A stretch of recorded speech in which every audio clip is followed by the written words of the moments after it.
Eta Olauzet. Welcome everyone to Black AF. We are a proudly South African, proudly black creative agency that thought about how we need to have conversations around black creatives. So, the context, we're living at a time where we're at an impasse, right? The way we think about ourselves and we think about our marketing industry is changing. There's a need for us to catch up with global standards. And I mean, I think we all know in recent years, our performance in global awards hasn't been great. So we thought, as players in the space, there's a need for us to have conversations about where could we have lost our way if we did, and how can we do better. And the manifestation of that was Black AF, a podcast that is unapologetically black, as our second name tells you. So welcome. I hope you do enjoy it. Today, I've got a very, very exciting guest for us. I mean, it's the first one, so we had to go big. Today, we're going to be having a conversation with Dr. Mzamo Masito. And I mean, what has this guy not done in the industry, from Unilever, Nike, Google, and now you're with Canva. Yes, Exciting work. indeed. So we're very excited to be speaking to you today. I thought it's very important that we firstly thank you for making the time. And yeah, let's jump right into it. So I'm sure throughout your 27-year career, you've had to introduce yourself a lot in corporate settings and boardrooms. But I think today we really wanted to dive deep into who you are as a person. So if someone would ask, who are you? What would be your response? Oh, thank you first for the invite. I would say that I always kind of define myself on the values and the North Star that I'm chasing. So the values are, I have three values. I only live by three values. And I think if you have more than that, you just have a grocery long list of ineffective values. So I have three, and the first one is freedom. So I love freedom a lot because I know how it feels like not to be free, because I grew up under apartheid and I grew up poor. So those two things restrict freedom. Apartheid created scarcity and poverty creates scarcity. And both of them create deeper scarcity and deprivation. So I know deprivation, I know scarcity, and I know what it does to the mind. I know how hurtful and traumatic it is to be poor and be told you are inferior because of the color of your skin, which is not true. So that's the first one. So I want freedom for everyone. So when people see me, for example, at a Pride march, then they say, "Oh, are you pro LGBTQIA plus?" I'm like, actually, I'm not pro any letter. I'm just pro freedom. If it's about freedom, and it will make you feel free, that's where I am. But freedom has no absolute. There's no absolute freedom. So freedom comes with responsibility. So as long as someone knows that if you value freedom, you must also value individual responsibility, because there's no such thing as absolute freedom. No one can just walk naked everywhere where they wish, except their house.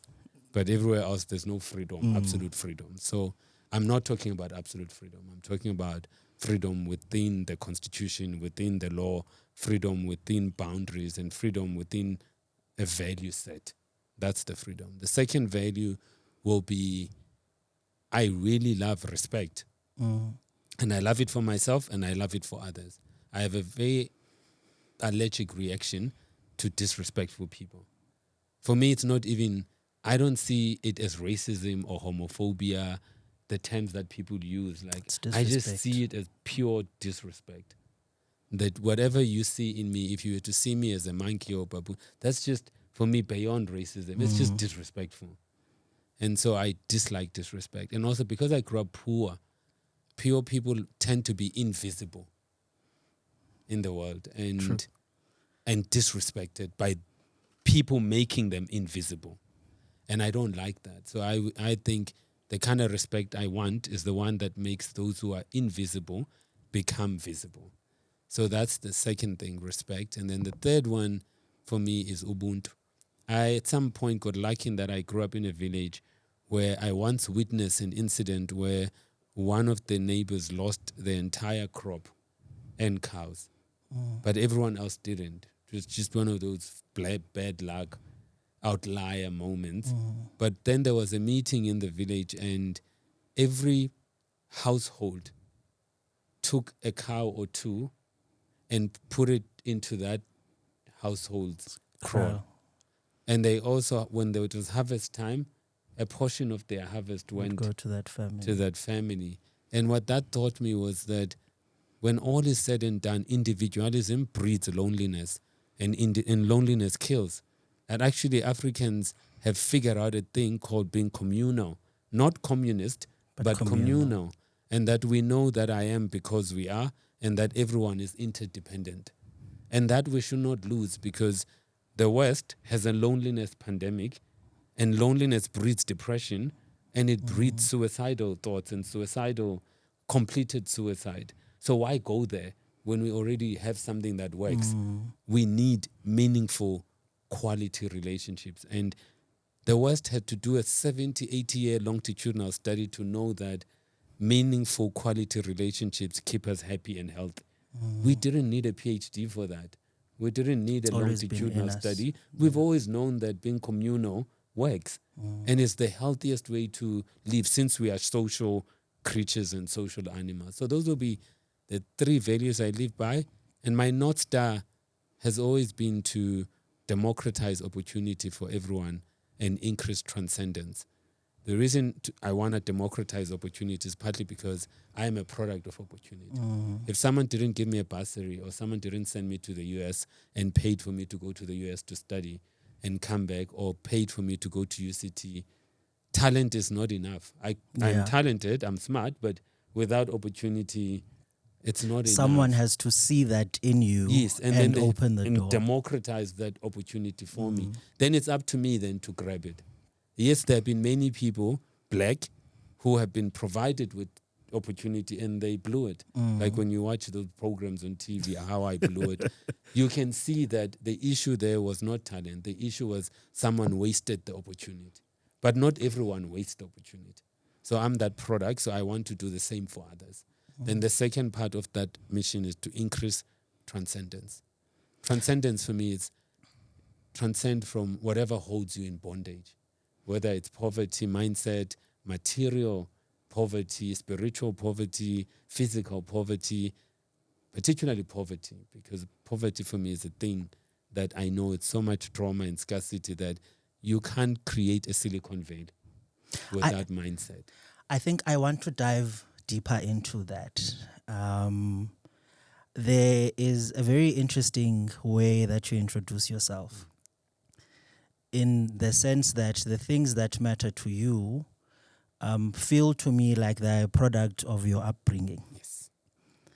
And from your story, I think it's quite interesting how you've navigated the different realms of the Black existence, from township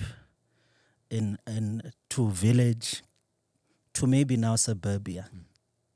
Do you want to maybe dive into that, your upbringing firstly, and then how you think it has influenced your outlook in life, and then maybe how your experiences of these three different realms of existence have shaped who you are as Mzamo Masito today? So initially when I was young, I had an inferiority complex over my poverty upbringing. And I had an inferiority complex on English language. Because I used to think maybe if you were fluent and you had the private school accent, then it meant you were smarter, and that it meant you were confident, you navigate the world better. And then I was in the US I think I was 17 when I was in the US. And I remember being in this place called Tenley Town, which is a white suburb. And I was missing black people. And then they told me to go to a place called Anacostia. And I went there. When I got there, I remember going inside a church. And when I went into this church, because the place was really not safe. Like I grew up in the Cape Flats, so I know danger. Yeah. So I'm wired for knowing and sensing And danger. sensing danger. So I could see immediately here that this is not safe. But I decided to go to a church because I know black people and church, the chances of you robbing you inside At a church. church are very limited. So I went in. Amazingly, when I looked up, they had Jesus Christ and his disciples, the Last Supper. But for the first time in my entire existence, age 17 years existence then, Jesus had dreadlocks and he was black. And all the disciples, including Mary, were black with afro, cornrows, you name it, and they were black with round noses. And Jesus had long dreadlocks. This for me was... They looked like you. No, but it was a mindfuck in that I've never... For 17 years, I didn't realize how apartheid messed me up and how I had needed to decolonize my mind. But I didn't know until I left South Africa. So the greatest gift I had in the US was discovering that Last Supper painting. Because then I remember I was 17 because I was in the church and I looked up. I didn't even realize that there was a sermon or service going on there. And I said loudly, no, this can't be. And I didn't realize I said it loudly because I was confused because Jesus, for a very long time, for 17 years, has always been a white guy with blue eyes or green and long hair. long He probably hair. used Head and Shoulders or Pantene or something, but he definitely didn't use black like me or anything. He didn't use an Afrocom. No, an Afrocom, any of that stuff. So I thought, but for the first time, here, art, which for me, the reason I really love art is that art can be an amazing tool for social change and decolonizing of a mind. A picture said something that would have needed 1,000 words, and it was in a painting in a church. And then I remember an old man came to me and said, "Young blood, why not?" Because I was fighting what I was seeing, trying to think, no, man, this thing has to be different. I don't know this Jesus. And then when he said to me, why not? Why? And then he said, why can't God be in your image? And why can't Jesus be in your image? It's also clear, young blood, that you haven't read the scriptures well enough to know that most of these things happen around Africa or happen in hot places. So the chances of this guy not being your skin tone are less. So it's also a sign that you are ignorant. So you need to go read. So art liberated my mind. Then art helped me with that story alone. Then I went to Howard University to read at the African Studies Library, Afrikaner Studies. I was reading all the books about Africans, or I'll read Du Bois, or I'll read Frantz Fanon, or I'll read Steve Biko, because they were banned here, because it was pre-1994. So all those books were not how Europeans underdeveloped Africa. Everything that I've read was about knowing what happened pre-colonization, what happened during colonization. And that helped. And then that led me to fall in love with my own story. Then I realized that my superpower is not other people's stories. My superpower is actually me embracing and being proud of my own upbringing, because the source of creativity and the source of ideation and ideas are coming from my upbringing. Internally. And so not from anywhere else. So I don't need to be trying to be something that I'm not. And I don't need to be apologetic for having grown in a shack or having grown in the Cape Flats or having known drugs or drug dealers and sold drugs, all those things. I don't have to. Actually, that is my source of power. And then I remember when I joined Unilever, I remember we were doing a low income project and people were talking, and I realized actually I'm the only one here who grew up poor. Everyone was. Who really, really knows how it feels like to be in scarcity. And at that time, I was not talking because I was not confident, because I thought English is a measure of intelligence. And then I also had to unlearn that too, that there are many things in this world that are invented without people speaking English, including great equations, including sending stuff to the moon. The Russians were writing in Russian or Chinese or Japanese in Mandarin or Japanese. They didn't need to be speaking English when they created Samsung or when they created the cars. So why was I so obsessed with English? So that also changed. So those two things for me really helped me realize that no one's going to be amazingly creative if they don't own their own story and they are not proud of their own story and they are not telling their own story the best way they know how. It's quite interesting, right? The realization you found, and for you to find it in a foreign land, I think is an interesting story as well. But for the young man now or young lady who is in Guguletu or Kailicha or in a village in the Eastern Cape, at what stage, when you are in that situation, did you even find the validation to think, I'm good enough to apply for that bursary? I'm good enough to try? Because, as you said, poverty breeds a scarcity mindset, which then breeds an inferiority complex, which then in most instances leads to hopelessness, the disassociation from even trying.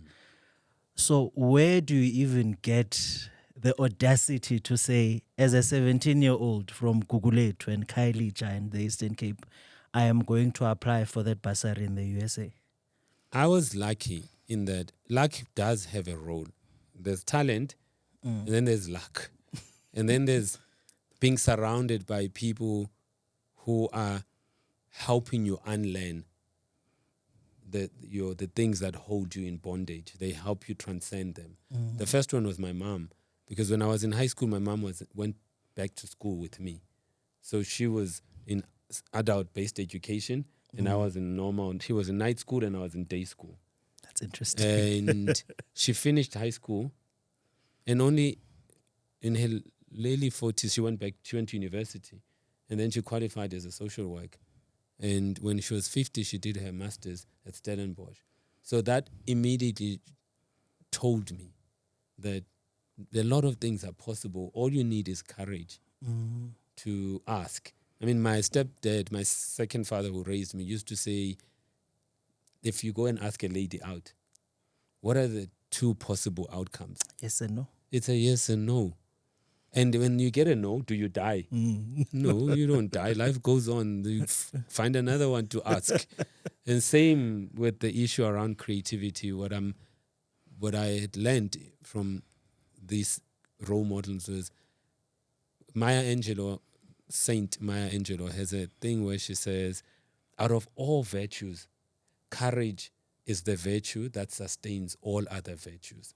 So if you don't have courage, you're going to struggle to stand up for your values. You're going to struggle to stand up for your ideas. So whether you're poor or not, courage is courage. I mean, the fact that we have people who died for us, for this freedom, they were not wealthy. They were poor, but they had the courage. Steve Biko had the courage. Yeah. Robert Sobukwe had the courage to die for their beliefs. So at the core of that for me was that. The second was that my stepdad took me to Scouts. When he found out I was selling drugs, he then said, okay, this one is going the wrong path. And then took me to Scouts, Boy Scouts. Boy Scouts helped me because all talent needs is to be kept busy. And Boy Scouts kept me busy because there were badges and I like collecting. I'm very meritocracy driven. Sure, you want to collect those rewards. Yeah, so I was collecting all the badges, so I didn't have time. So I wouldn't be around. So then when I'm in Scouts, I also go and attend jamborees. Then I started seeing white kids and we started competing with them. Then we will beat them. Then I'll be like, actually, we're not that dumb and we're gifted. So you see then the third thing at school, I had teachers who always never forgot to say, you're gifted. You can go far. How about there's a bursary you must apply? You see, there's my mom, there's the Boy Scouts, and then there's the school, which those three, and then I was an altar boy because I grew up busy. Either I'm in NGO, I'm in Scouts, or I'm a church, altar boy, or school, then my mother. Just those kept me busy so much that I was never around on weekends. I didn't have time to stand in a corner anymore. So whenever I come join my friends, either one is stabbed or shot or in Paulsmore prison.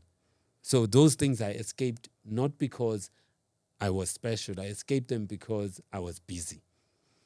And which then makes me feel like there is a responsibility that we have as Black people. Firstly, I think as parents, what I'm taking from your story is active parenting doesn't require the perfect environment. It just requires your presence.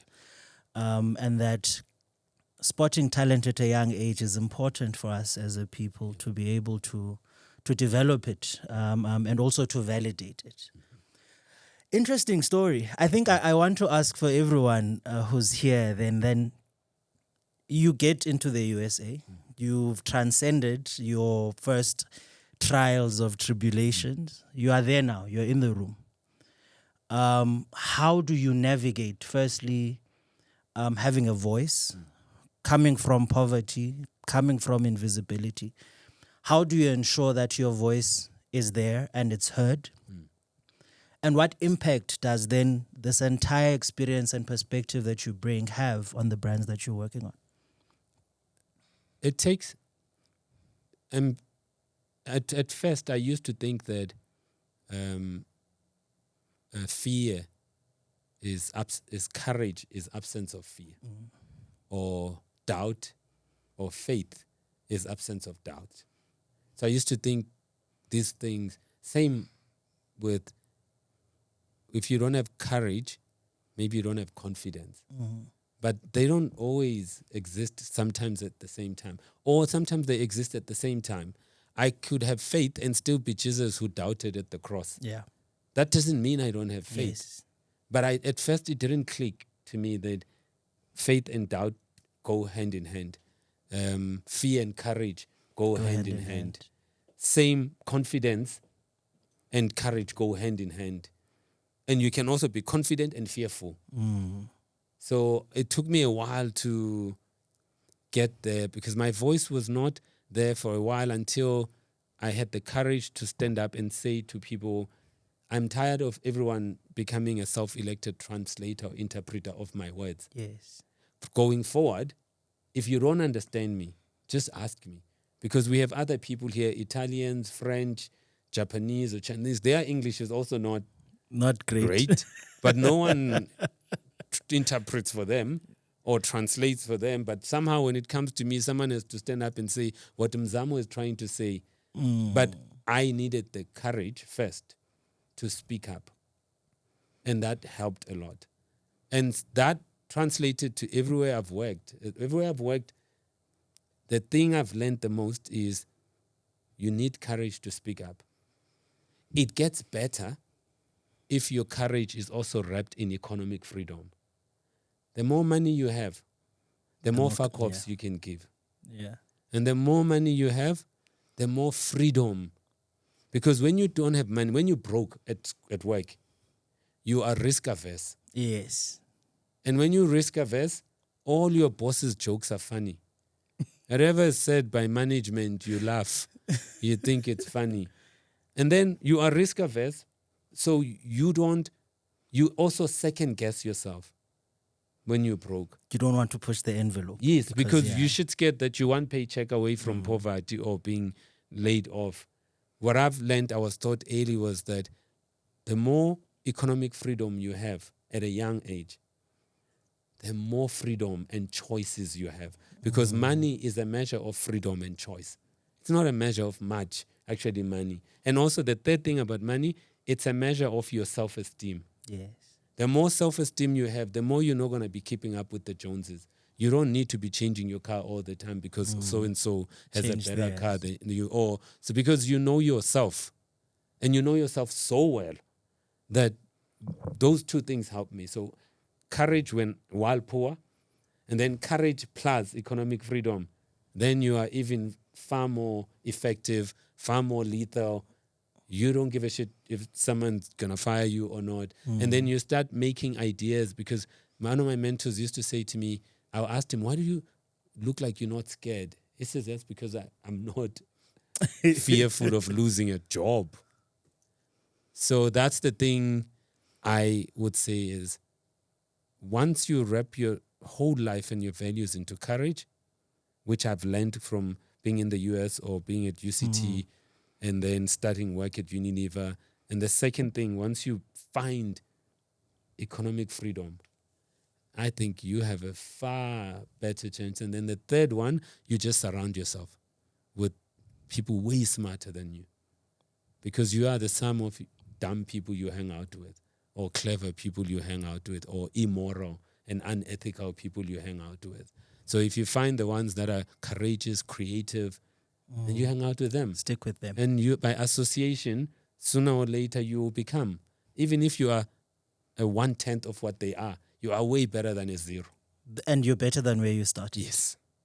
So there's a very interesting thing you said, Mzamo, around economic freedom. And I think I want to bring us home in the industry that we play in, the marketing space, creativity. And I have a question around Black creativity and ownership, right? A lot of the times, I feel, and you'll correct me if I'm wrong here, that we tend to live at the end of the ecosystem. We are the talent, but it's very seldom that we are the commerce. And I feel that what that then leads to is our voice becomes tokens, right?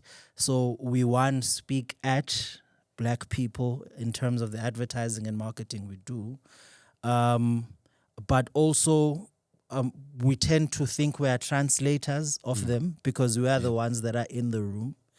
I want to pick your brain around how you feel in your experience over the last 27 years in this space.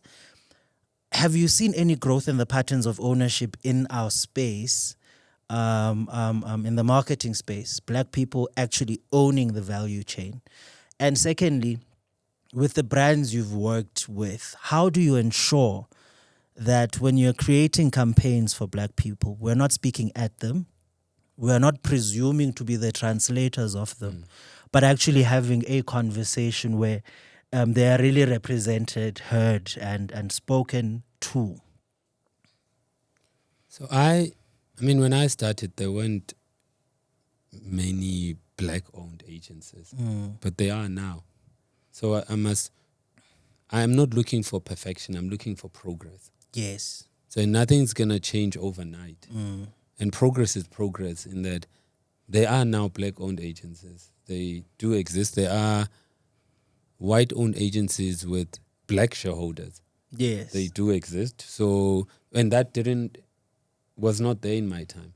In my time, the only person I knew, or agents, I think it was Hardy Boys, or it was Happy and the team, Happy Nchingila and the team. Hardy Boys. Yeah, or it was an agency I saw on Generations, the TV. A TV, an agency on Generation. That was it. Yeah. And now... And the one Guvelapi, I think. Yeah. Guvelapi. Yeah, that's it. But other than that, they were limited. But now there are a lot more. I mean, there's also a lot more CMOs that are Black now, women and men, than before. So you have more Black CMOs, more Black creative or just leading creatives or head of creative agencies. You're starting to have agencies that are Black-owned. Yes, could it be better? Always, it could be better. But we should not deny the fact that there's some progress. And I would rather have a progress that is slow and sustainable than a tokenism progress that is easily reversible. So rather we go slow. And remember, this is life. So it's a marathon or ultra marathon. This is not a sprint. And sometimes when it comes to this sustainable transformation or Black economic empowerment in this instance, there's a generation whose job is to till the soil get the soil ready Ready to be. for others to plant the seed, or we might be the ones that plant the seed, but we definitely might not be the ones who are going to enjoy the fruits and the shades of the tree. But we are not thinking always that way. We are thinking now. But nothing's built now.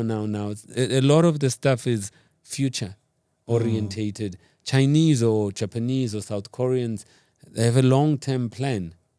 And some are here to cultivate the soil, fertilize the soil, put the seed. Some will have to water, prune, take out the weeds. The tree grows. Some are still watching this tree, making sure it grows right.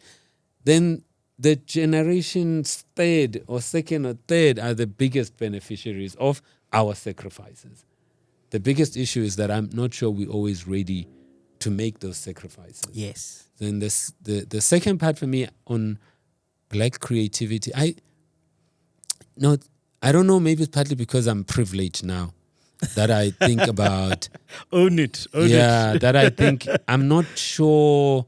I think it's limiting for us to be obsessed about Black creativity. Okay. I think there's creativity, and that there's creativity that transcends race, that transcends borders, that just travels. Like Afrobeat is creativity, but it's global. Amapiano is creativity, but I was in London not long ago, and the guys were blasting a car in the area I was around in Shoreditch, and I looked at the car and it was a BM, a 325S BM, and I was like, oh, that's amazing. And then I was like, I know that car, but inside it's 4 white boys, British, white, and they're playing my piano. And they bobbing into my piano and they are happy. And that for me tells you that when it's a great big idea, It transcends. it transcends race. And we should be obsessing with great big ideas that transcend race. The obsession with Black, I feel like at some point it will limit. No one buys anything because you are Black. No one's going to buy your product because you're Black. They're going to buy Tebe Magugu because, not for 2 things, because maybe he's Black and he identifies as gay. Those 2 variables, yes, they are important to him, but they're going to buy because he has a great solution. He has a great idea. If you buy David Lale's clothing, it's because he has a great solution. If you buy Laduma or Maxhosa clothing, it's not because it's He's Xhosa. Black. They are Xhosa. You don't buy tribes. You buy solutions. No one buys tribes or race or sexual orientation, or else we won't be buying. No one buys America. The fact that we still use Apple, but we have issues with Trump, or we're not liked at the moment, there's a hit on us with Trump, or there's a hit on us with Israel. But no one ever asks, is this American or is this Israeli? Yeah. The solution is a solution. And solutions and big ideas transcend demography, flags, countries. So I think we have to get to a point where we are more obsessed with ideas that transcend, that are big enough, that have even a white person who looks at it, they can see themselves in it. Then the second part, of course, then we have to make sure that when this big idea is being communicated to a certain race or to a certain sexual orientation or to a certain tribe or certain country, it reflects that the cultural nuances of that place. So the how becomes the thing that changes. But the big idea is a big idea. And I've seen it when I worked at Nike. When we had a big idea, it was just a big idea. And then the next thing you then change it to, because Nike sponsored, let's say at the time, Kaizer Chiefs and Sundowns. Then you take a Kaizer Chiefs and Sundowns player, or we sponsored Caster Semenya. Then you take those, that's now relevant to South Africa, cultural nuance. But in Nigeria, you take a different athlete that is Nigerian. In Kenya, you take, because the thing is, when people say Black, then they would also associate Black with being Pan-African. I haven't seen Africans being Pan-African. I see Africans being nationalistic at first. True. I see them being tribalistic at first. And I see them being religious at first. And then I see them being geographical, north, south, South Africa, which province. I don't see any of this Pan-Africanism we idealistically talk about. Nigerians who are in South Africa are Nigerian first. You hear them and they will go congregate and look for other Nigerians. Congolese will do the same. Somalis, Eritreans will do the same. They are their country first of birth. And then they either tolerate South Africa or they embrace South Africa. Same, South Africans, when they go outside. When I was in Australia 2 weeks ago, South Africans are South Africans there in Australia and then Australia next. So you don't change. So I just think we should, if we want to grow and have an amazing growth mindset, yes, we are black. So what? I mean, that's not the thing we can sell to the world. We must sell more than our blackness. I think it perhaps has something to do with the conversation we had when we started the conversation, the scarcity mentality. I think when you've grown up in an environment where the only thing that you own is self, you want to protect self very selfishly then. So everything will be mnandi ngumxhosa first before I'm anything else, because if there's one thing I will never lose, it is that thing. And perhaps we are then reacting to the world from a traumatized place. It's not coming from a place of healing. So very, very interesting. So then do you think there is something to be said about the authenticity of big ideas then? Firstly, would you agree with me that a lot of times in South Africa we become the consumers of the big ideas? And in recent times it's quite rare that we export them. You made an example of Amapiano, which is a great one. Perhaps it's not as prevalent as it previously was when we were exporting the likes of Brahuma Segela, Miriam Makeba. We exported ourselves to the world, and now we feel more like consumers. Is there something to be said about the authenticity then of our ideas, that maybe we are trying to solve problems we don't truly understand because they're not ours, therefore our creativity is not translating with that authenticity? Our authenticity is going to come from us, first and foremost, just being proud of who we are. Afrobeat didn't try to be anything that it's not. Nollywood didn't try to be what it's not. But Bollywood, the same.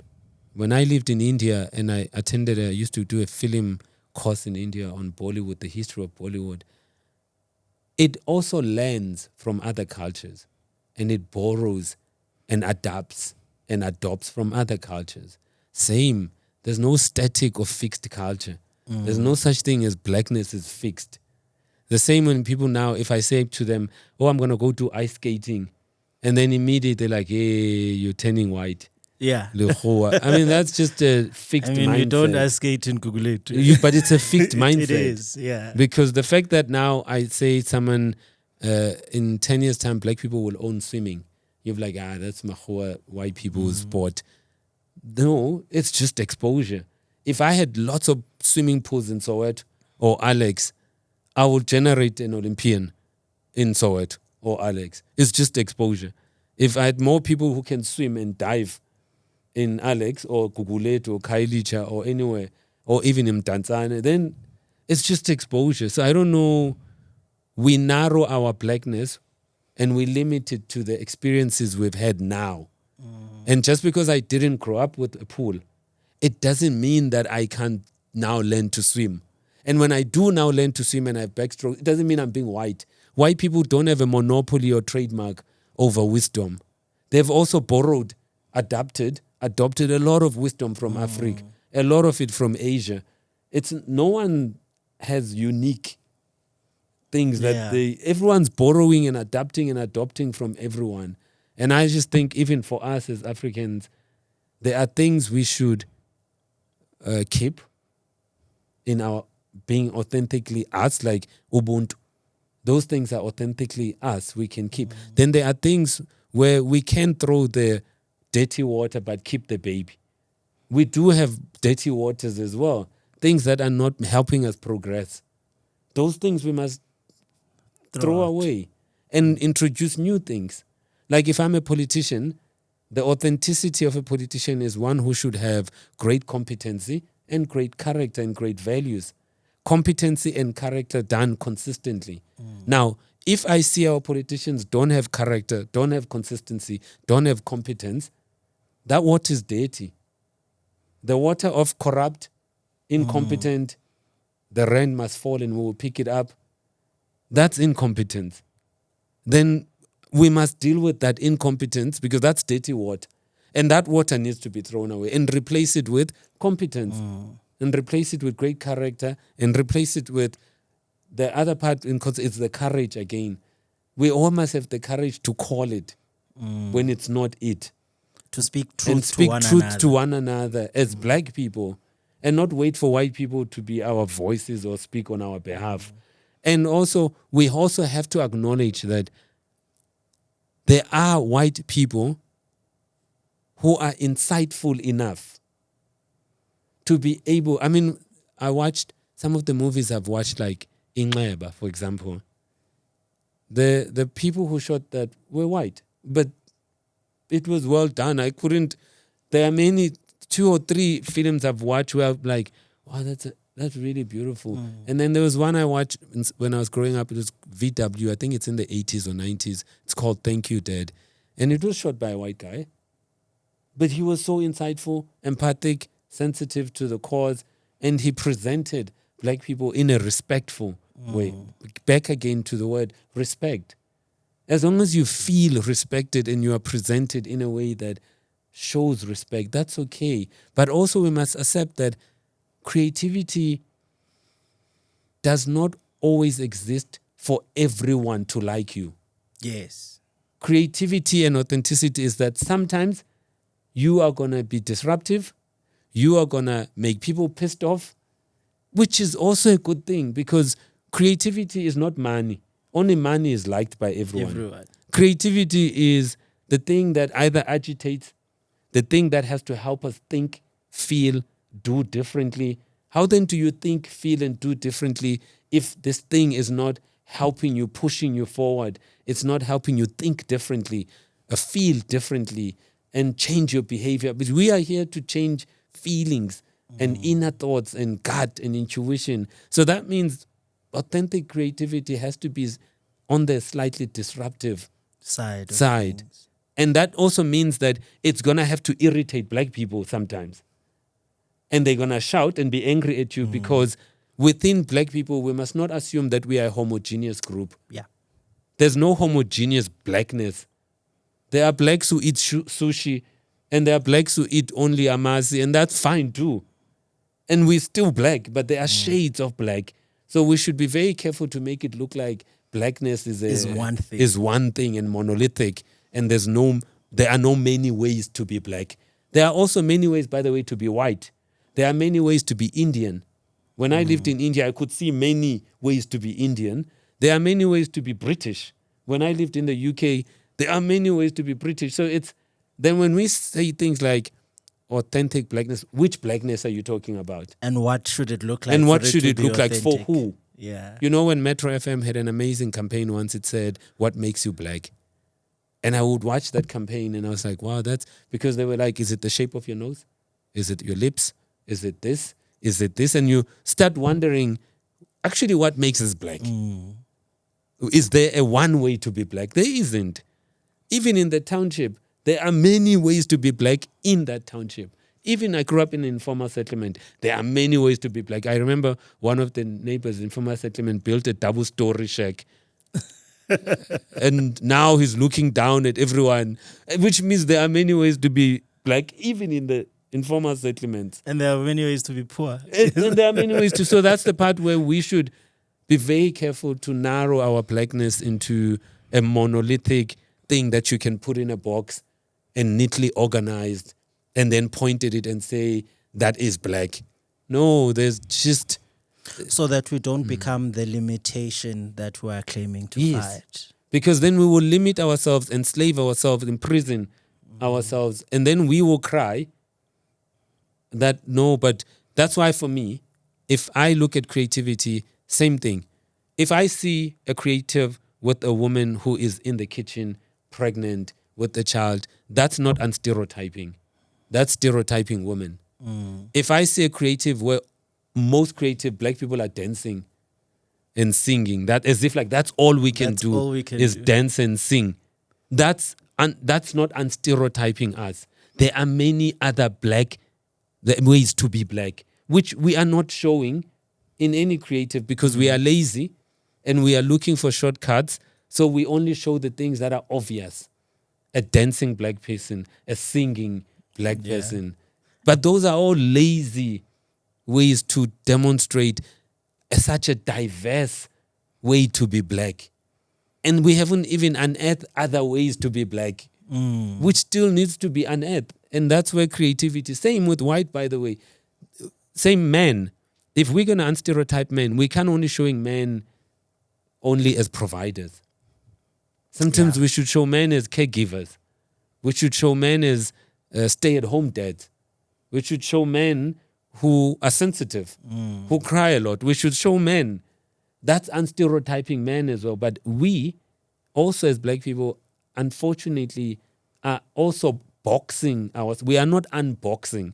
We are boxing our blackness into a monolithic way to be black. So we partly have a long way to go as well to torture our own black souls, to confess the truth about what does it mean to be black? And what does it mean it now in 2025? What it meant in 1994, what it meant during apartheid and colonization, what it means post that. Now, those are all philosophical, deep things we need to answer. But if we're going to want to do creativity and want to do creativity that transcends, we're going to have the courage to push blackness forward, to sometimes agitated, to sometimes irritated, to sometimes have people toy and say, we're not going to do this. Do that then. I remember when we created a campaign, a research at the UCT Unilever Institute then, and we called the research Black Diamond, and it was about black middle class. The outroar on the name was far bigger than the message that black middle class is growing. But there was an uproar. I'm not Black Diamond. Why you call me Black Diamond? And that was good for me because what it was doing in the zeitgeist was saying, hey, there are many ways to be black. Yes. And it's not just call me Black Diamond, I'm offended. Then there were other blacks who were like, oh, that's a cool name. We'll take it. Black diamonds, we know, are precious and not everyone owns it. No, everyone. And it's linked to Angie Stone album called Black Diamond. You see, that's another way to be black. Then there's another darky who just doesn't give a shit, like indifferent. Whether you call Black Diamond or nothing, it's okay. It's okay. It's the message. It's the message that matters. But that's where we need to be constantly. I think we should be, with our creativity and authenticity that we are seeking, it should be the one that is outside our comfort zone before our terror. So it should be slightly outside our comfort zone, but before our terror. Terror is, when you get to terror, you get to faint. You can either faint or freeze or flee. That's terror. Then I'm also like... It's destructive. Yeah, now it's not. Because remember, if creativity must understand that there's a preservation force, which is the majority, and it tends to be conservative. Then there's this change innovation force, which tends to be in the minority. But if that change force and innovation force is not pacing change well, this side, which is a preservation force, will rebel. And when it rebels, it will entrench us deeper into no change, into preservation. Because it's not that this preservation force doesn't like change. It just likes it at a certain pace. And that pace is slow. This side, which is the innovation change and just creative change, wants change now. Rapid change. But the danger with that is what happens in the US. When the left and ultra-left decided to preach all the gospel about wokeness, cancel culture, all of that. It then enslaved and oppressed the preservation force that was saying, yeah, but we also have a view. And then when that view wanted to emerge, it was cancelled. You were either with us Or against us. That bred a leader that could easily read the zeitgeist like Trump, an amazing PR agent, an amazing marketeer in him, Trump, and he called it out in the zeitgeist. And that preservation force saw a savior and immediately ran to there. And we're they gonna do very the harshly same. defended that preservation. Yes, because we forget creativity operates in these two forces. You have a preservation force that's slow. It's not that it doesn't want change. Most people mistake preservation force as doesn't want change. Preservation force in the 1950s didn't give a woman a right to vote. That same preservation force voted for women to vote. A preservation force didn't give women the right to have a bank account. That same preservation force slowly, drips and drab, being asked to change, to rethink, accepted it. You see but if you're gonna break that preservation, and it's in the majority, but creativity can nurse that fragility a lot. It must agitate. Agitated, but creativity has to have empathy. It has to also walk in the shoes of these people and also understand that, okay, I want to send them there, the North Star, but I'm going to have to make them walk in a wilderness like the Israelis or the Israelites in the Bible. Make them walk in a wilderness and get them lost for some time, then slowly introduce this idea of a land of free. And then, but they are getting closer. And then next thing, they feel comfortable. That's why Hollywood introduces us to a talking car or electric vehicle. We watched the Night Rider or the car 10, 15 years ago. Now, it sounds familiar. What were they doing? They were managing the preservation force to slowly move from a car to a selfless driving car or an EV. But now, because we watched it so many times, our brains are like, I know that. I think that's not a bad idea. But we were being managed. It's what Noam Chomsky calls manufactured consent. Our consent is constantly manufactured, and creativity has to also learn to manufacture black people's consent, but manufacture it in a way that moves them forward. A creativity that's not moving us forward is useless. It has to move us forward. We have to be growing. There are things we must adopt and take. There are things we must hold dear to because they are important and they are holy in us. Because if we grab everything from the West and we assimilate the West, we will die. But if we integrate some of, like the Japanese, by the way, sent people to the US or Europe to learn. They learned cars, they learned TV. Then they came back and they invented Toyotas and they did it better, but they infused their own Japanese culture. The Chinese are doing the same. The South Koreans are doing the same. The Singaporeans are doing the same. It's not that they are not going to other cultures to learn and integrate into their culture. Us as black people as well, we should stop thinking we should hoard blackness and not learn from anything from anyone. No, I sit with Chinese, with Japanese, Indians, and I'm trying to see what is it that we can learn here that we can either adopt or adapt. Or we can invent using their idea and make it ours. And that's what we should be constantly be doing as black people, or else we're going to be left behind. We are actually being left behind. Yeah. We are left behind in education, in health, in tech, in art, even in STEM and STEAM. Because people like to say STEM, but actually STEAM, including art, we are being left behind. Partly because we need to evolve and adapt. We are not allowing ourselves to evolve and adapt. And if we don't evolve and adapt, I mean, Darwin doesn't say it's survival of the fittest. Darwin says it's survival of the most responsive and the most adaptable. So if we want to survive so that we can thrive, we need to adapt. It's very interesting. It's so then change makers like yourselves who are sitting in these rooms, who are having these conversations at a higher level. I mean, now you are joining Canva Yes. as Africa lead.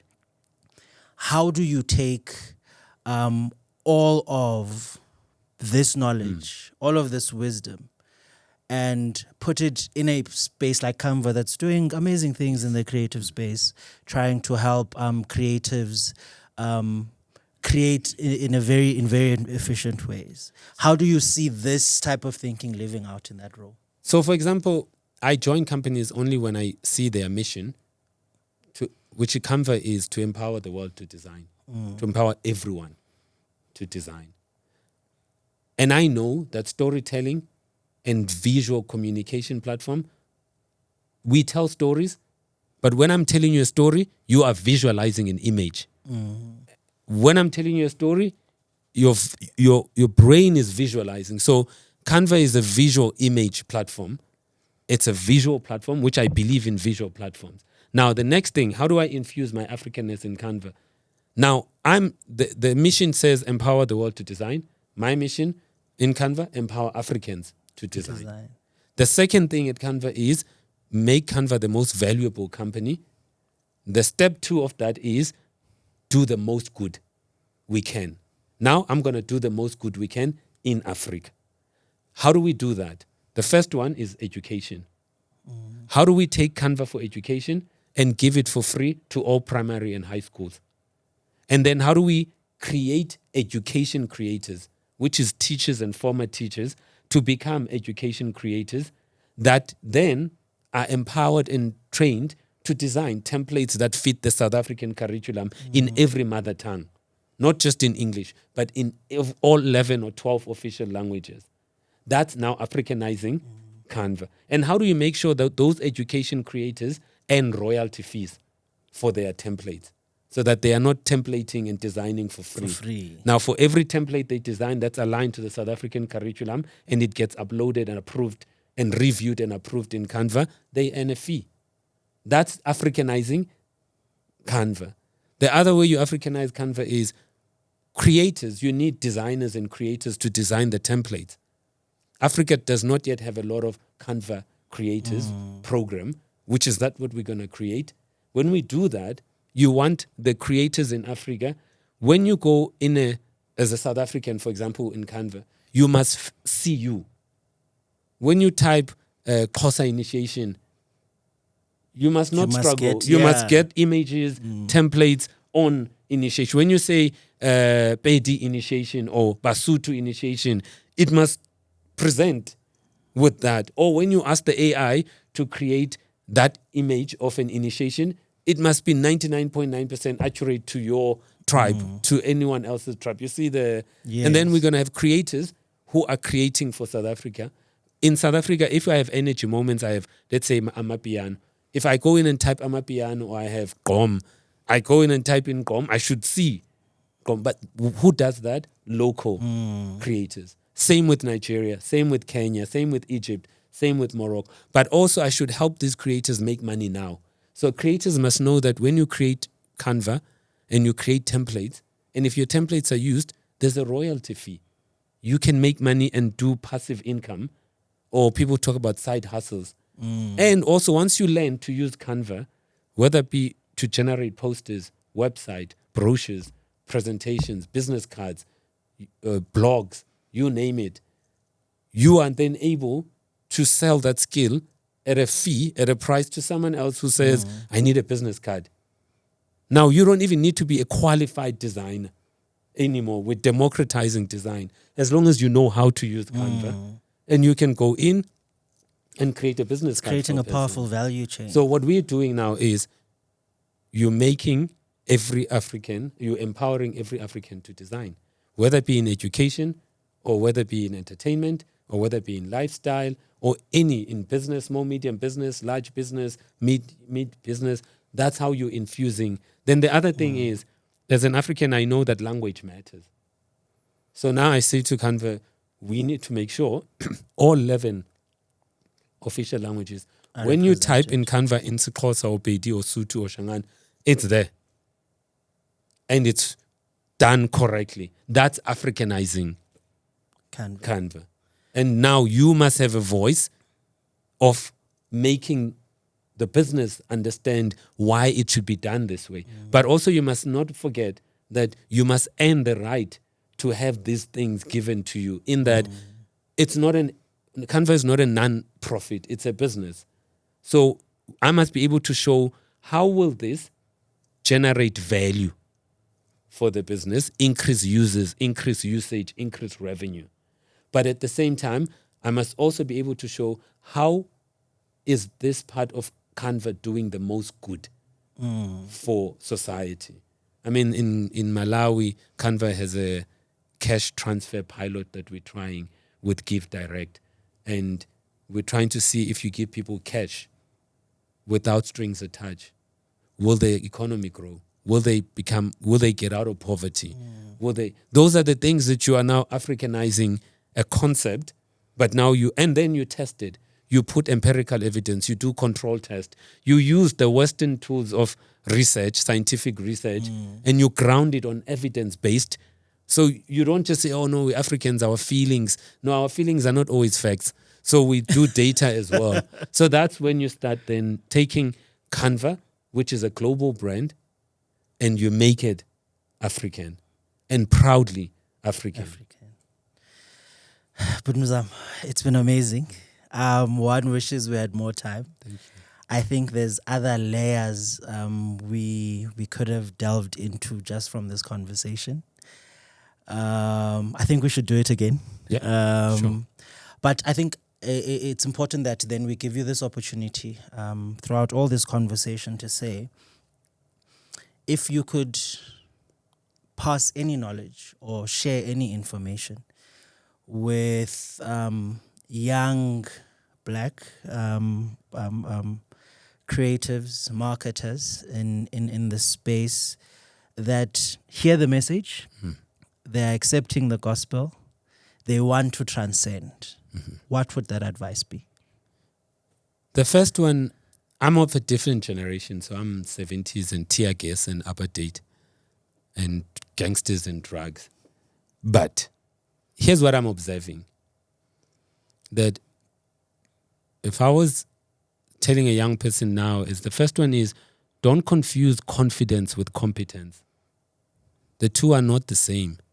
I see more confidence now than I see competence. And competence is instant success that's built over time. The second thing I see is instant. People want instant, like a TikTok algorithm, million views or whatever. There's a need for instant success. You can't build depth and breadth in an instant. Instant is a 15-year plus success. So that's the second thing is, it's a long marathon. Patience is a virtue.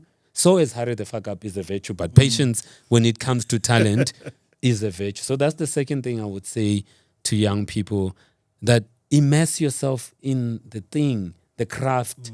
Love the craft and immerse yourself in the craft and be a fool, a stupid for the craft. Be willing to ask stupid questions for the craft, even if people laughed at you. But that courage to be willing to say, I don't know, please teach me. Sorry, that's the other one. Then the third one for me is know thyself. You know, like my tattoo says Zazi. And Zazi is like, you really need to know thyself. And the more you know yourself and the more you bring yourself to the table, that's your superpower. That's what's unique about you. And don't try to be someone else. Everyone else is taken anyway. So just but know the difference that says, I'm not asking you to bring your whole self to work. I don't believe in that. No one should bring their whole, that's not your father's company. If it was your father's company, you can bring your whole, you can even come naked. No one will fire you. But what I'm asking is you bring your best self to work. Show up. Show up. Bring your best self to work. Raise your hand. And lastly, there is no work-life balance. There's no balance for the ones who really want what they want. You're going to have to make trade-offs. You're going to have to make sacrifices. You cannot be in all things all at once. So the word balance, I don't know. I think with the whole trend of mental health, all of that, we're big on balance. I don't know if you're hungry, Go get it. there's balance. It's balance is for people who are well fed. If you're hungry, I don't think there's balance. And lastly, if you grew up poor, don't chase passion. Don't do what you like. Don't chase passion. You just chase money. And then when you have enough of it, then you can chase your passion. It's just hard to be passionate and poor. I don't think the two, you should choose a struggle. You can't passionately poor. That just hurts for me anyway. Yeah. I think you should choose talent that makes you money. And then when you have shitloads of it, the money, Chase the passion. you can then detour to your passion. I think it's a misinformation and misdirected advice for black people who grew up poor to be chasing passions. Passion is for people who grew up with 3 garage doors, or who went to St. Stadion or went to what those Hilton. Maybe those people could chase. But if you went to Vukukanye or Vuku's something Senior secondary school, you are not the passion candidate. You are the talent. Figure out your talent. Monetize it. Best way you know how to monetize your talent. Become economically free. Then, when you have enough fuck-offs to give, you can then look at your passion and turn it around and do it all you want. That's it. Mzamo, thank you very much. Thank you. Thank you for joining us today. I think I speak for myself and our audience when I say we've learned a lot. I think the takeaways for me were do things with respect. Respect people's freedoms. You might not agree with the thing they are doing, but still respect their freedom to do the thing. I think courage is a big one. You will never know until you try. Ask the question. The worst you will get is no. And I think there's a responsibility on all of us to democratize opportunities for all of us. It takes nothing away from us to give to others. Thank you very much for being with us today. And that, ladies and gentlemen, is our episode 1 of Black AF. Thank you. Thank you. Thank you very much.